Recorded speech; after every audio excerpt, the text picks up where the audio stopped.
के रानी हम कसया के राजा।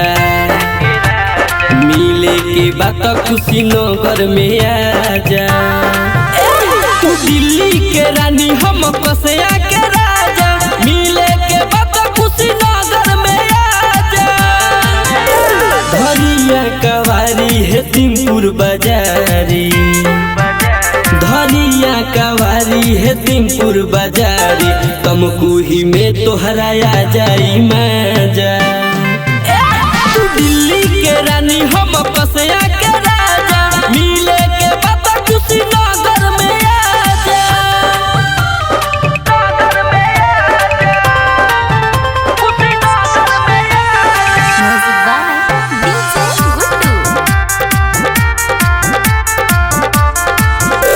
डरावना होई बिछावना रम को लागू को होई खेलावना। डरावना होई बिछावना रम को लागू को होई खेलावना। कि खाजी नगर के तू दिल में समा जा। आटा में मरद मिली तोहे ताजा। तू दिल्ली के रानी हम कसया के राजा।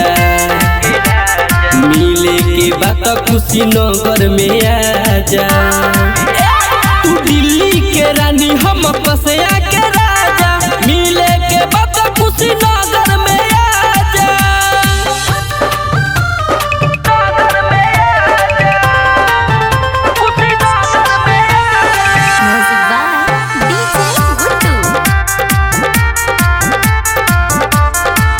यूपी में आवो मजा उठावो।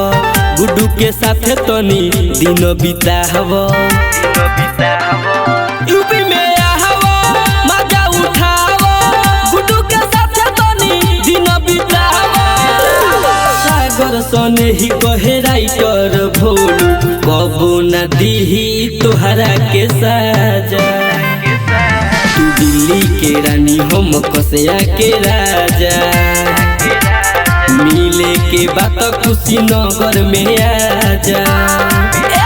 तू दिल्ली के रानी हम कसया के